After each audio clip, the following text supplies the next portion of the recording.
It's lucky. I gotta keep touching the screen or else it closes out on me. The parable of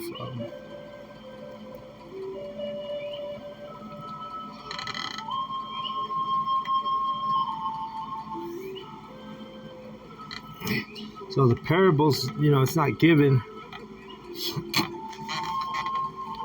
not given to everybody. The understanding of a parable is not given to everybody. Let's grab this precept in Proverbs 26 and start at 6.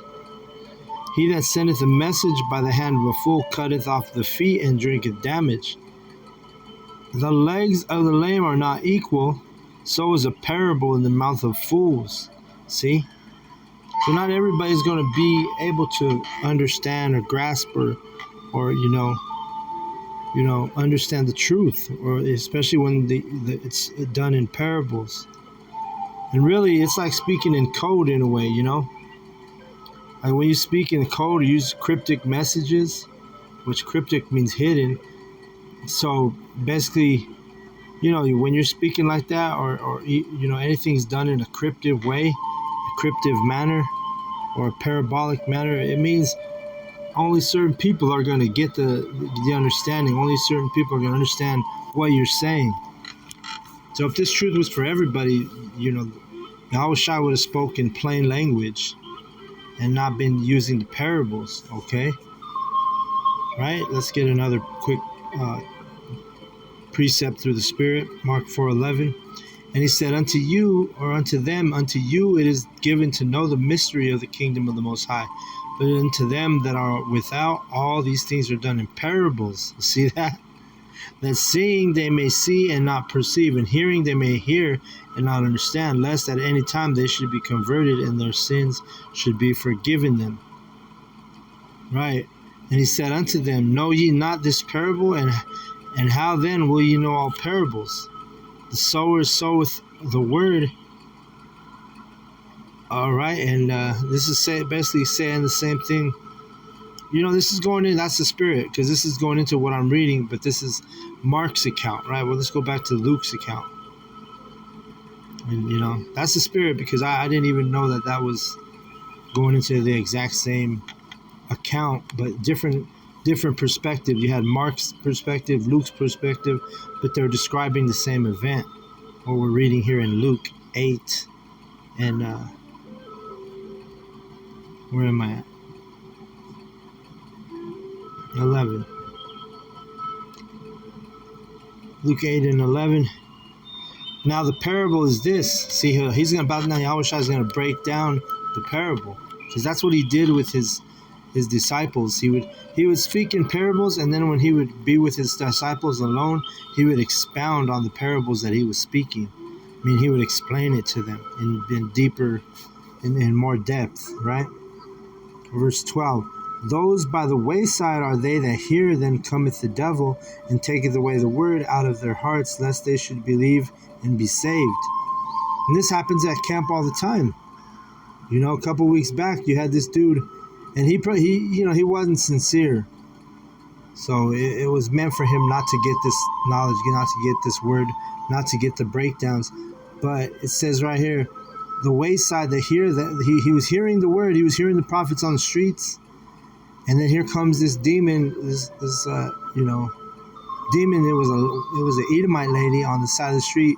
She started talking to him about Jesus Christ while he was listening to us, and she basically took his attention. His attention span was off us, and then all of a sudden he had a whole conversation where you could see him talking to this Edomite demon, this demon lady that was out there when we were out there teaching.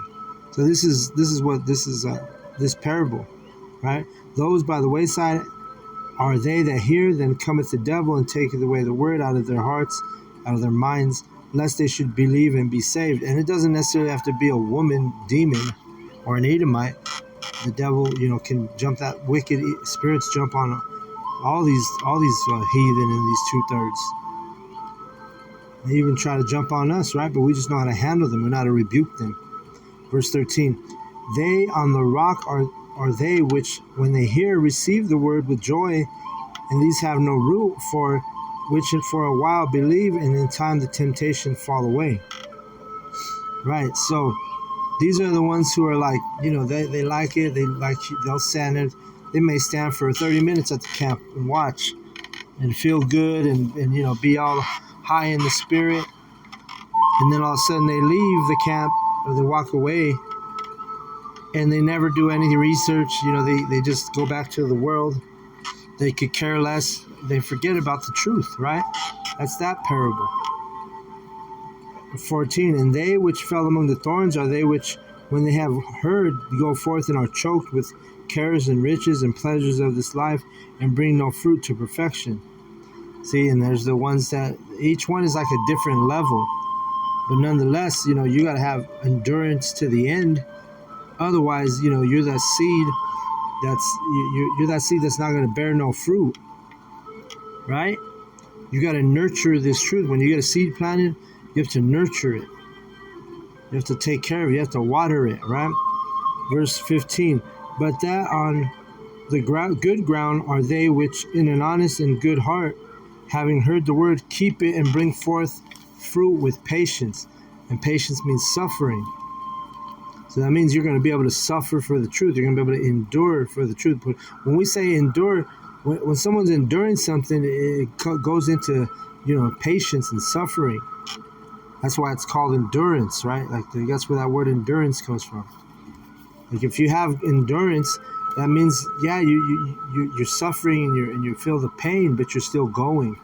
See, that's that one that's falling on good ground, that seed that falls on the good ground, which would be likened unto the prophets of Yahweh Hashem Yahushai, the elect.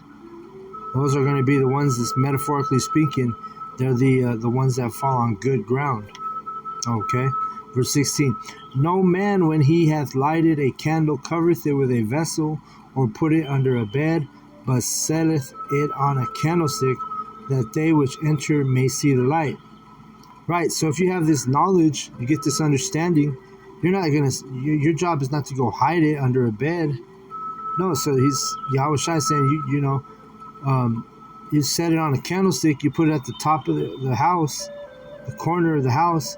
That way it's exalted, lifted up, and now everybody can see the light, right? Same thing with this truth. You don't go and take this truth, you learn. You could be a really good teacher, you understand everything, but yet you don't go plant seeds, or you don't go teaching people, or the Spirit's not on you to share this with certain of the elect, right? You just come across maybe a person who you might think is of the elect, and you just you know what I mean, you don't even share it with them. But you got to be careful with that, and that comes with experience too, because I've said it in the past, you don't want to just give this truth, this knowledge to anybody. You don't want to give your pearls to swine, right? So in time, and really I was meditating on that, and basically it's hard to pick and choose, really, because you might see somebody who you think is of the elect, and then you have someone else in mind you think they're not of the elect, and then when the topic comes up, or the truth is discussed, or you have a holy conversation, then all of a sudden you were wrong about the two people you were considering. One could be the elect and one wasn't the elect. The one that you didn't think would receive it actually receives it, and the one you might think would have received it, that's the one that doesn't receive it. So really, you kind of get a better at discerning the spirits as you have experience in this knowledge and this truth. All right. 18. 17. For nothing is secret that shall not be made manifest, neither anything hid that shall not be known and come abroad. Take heed therefore how ye hear, for whosoever hath, to him shall be given, and whosoever hath not, from him shall be taken, even from which he seemeth to have. See, and that's the scary part about this truth. Like, you gotta, it might seem like you're of the elect. It might seem this person is a teacher, a true prophet, a true servant. But like our elders always say, hey, there's going to be men out of the camps that are fall out of the truth, and there are men that are going to be, going to be said of them that they're not of the elect. They're not. We believe that the majority of the men in GMS will be the elect, Lord's will. But we know because of prophecy and wisdom that, hey, not every single member of GMS is going to be of the elect. And that's the scary part. So that's why we got to, be diligent, pray these. And really, like we always tell you, hey, it's all preordained. So there's nothing you can do to be the elect if you're not already chosen.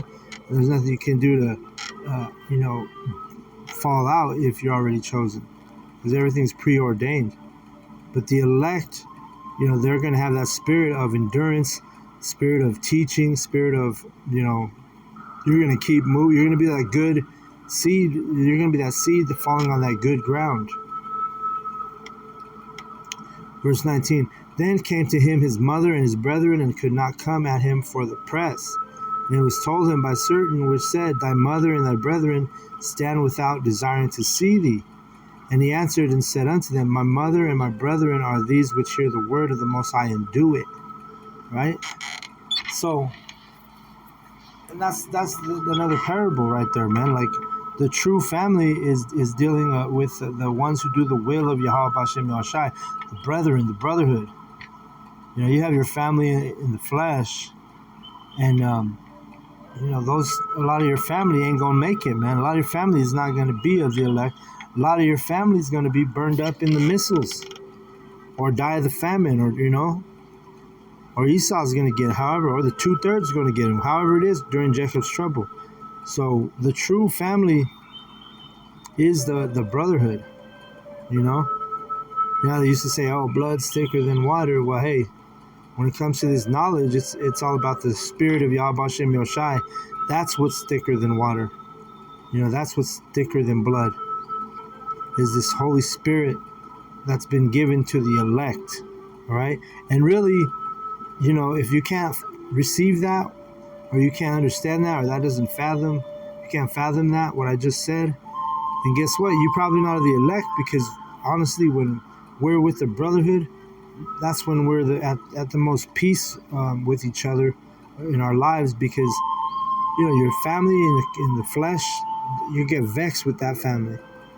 With the brethren, hey, it's a gift from Yahweh Bashem Yahushai, and we just have it's a different vibration, man. When you're with the like-minded brothers, in this truth and this knowledge, and it's something that is not to be explained. It's just a spirit that Yahweh Bashem Yahushai has given to the elect. All right, so I'm going to go ahead and close out.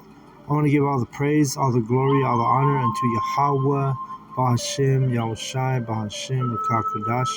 Double honors goes out to the other apostles of Great Millstone for teaching me the truth. I also want to acknowledge the Akim who are pushing the truth with sincerity throughout the four corners of the earth. Shalom to the elect.